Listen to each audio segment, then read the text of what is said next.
In the golden age of the Renaissance, the streets of Florence lay under the shadow of two geniuses. One was the painter of science, Leonardo da Vinci, who decoded nature with his flawless power of observation. The other was the sculptor of God, Michelangelo Buonarroti, who shaped the human body with divine force. These two artists were not just contemporaries, they were each other's greatest rival, often each other's opposite, and each other's ultimate test. The early 1500s. The Florentine Republic was in a cultural ascendancy, and the political atmosphere was highly charged. The city was reorganizing the great government building, the Palazzo Vecchio. The Great Council Hall, the Salone dei Cinquecento, was a monumental meeting room representing both size and political power. The Florentine government decided to add two colossal brushstrokes to this hall. One was the Battle of Anghiari, the other, the Battle of Cascina. And the commissions were announced. For Anghiari, Leonardo da Vinci. For Cascina, Michelangelo.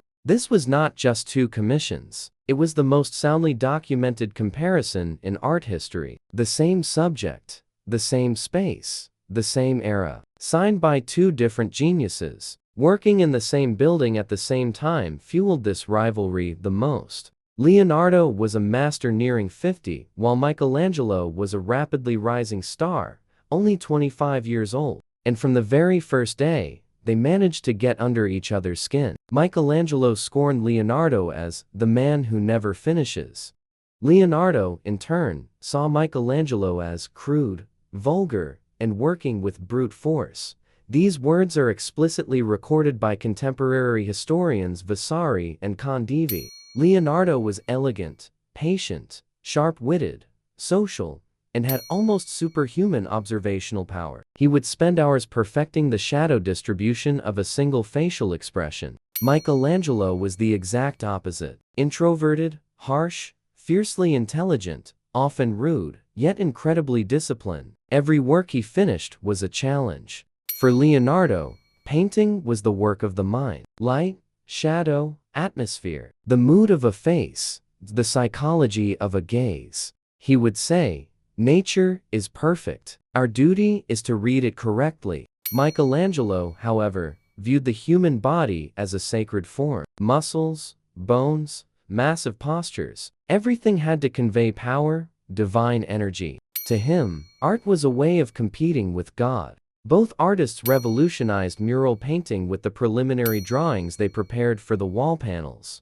Leonardo's Battle of Anghiari. He sought psychology, the anger, fear, and loss of control on the human face. The famous knot at the center of Anghiari, the scene where 4 horses and 4 soldiers are entangled, was the result of this vision. But Leonardo had a habit: technical experiments. This time, he used an oil-based mixture on the wall. The idea was bold, but the result was catastrophic. The upper layer failed to dry, the paint ran, the surface would not hold. Today, the original Anghiari is lost, but even through copies and sketches, it is considered one of the most powerful compositions in art history. Michelangelo's Battle of Cascina. He was a sculptor and treated painting like sculpture. The large drawing, or cartoon, for the Cascina composition was a feast of figures that stunned the artists of the time: nude male bodies, strained muscles, the instantaneous expression of movement.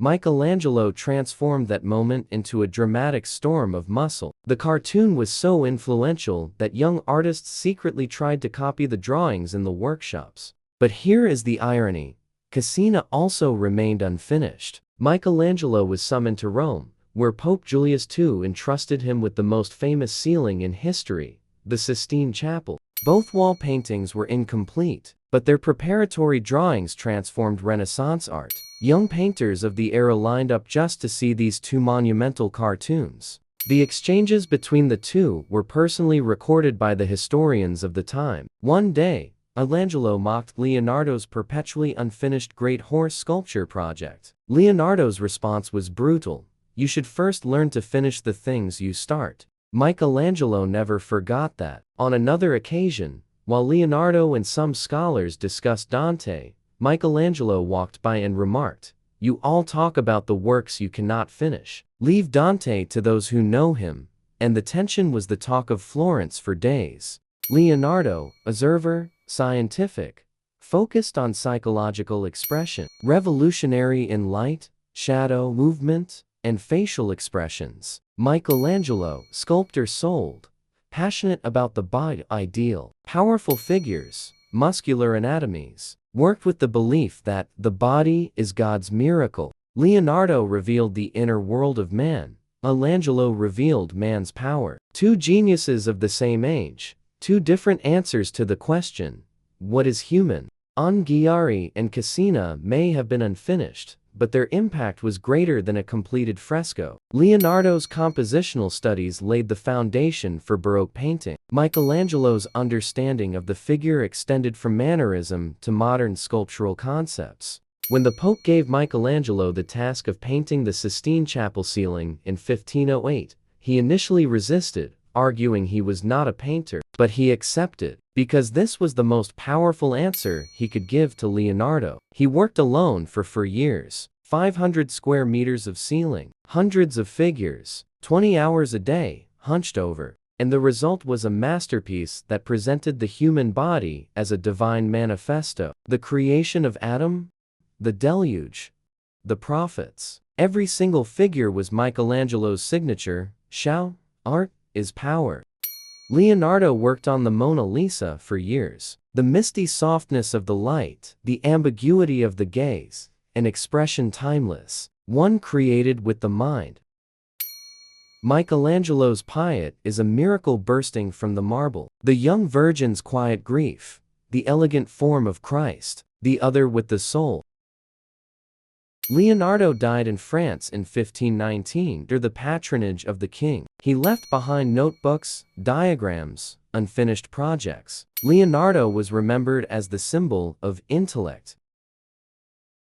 Michelangelo died in Rome in 1564, and the whole city mourned. His body was secretly taken back to Florence. Michelangelo was remembered as the symbol of will. The rivalry of Da Vinci and Michelangelo is not just a question of who was better. It is the clash of two separate worldviews. One sought to understand nature, the other sought to reshape it. And today, when we look at art history, we realize this: the greatness of the Renaissance emerged, perhaps, precisely because these two geniuses were so utterly different. Da Vinci and Michelangelo, the two extremes of a rivalry that will never be repeated. The two great reasons why art is what we know today. So what do you think? If there had been only one genius in that grand hall, would the Renaissance still have achieved the extraordinary brilliance we know today?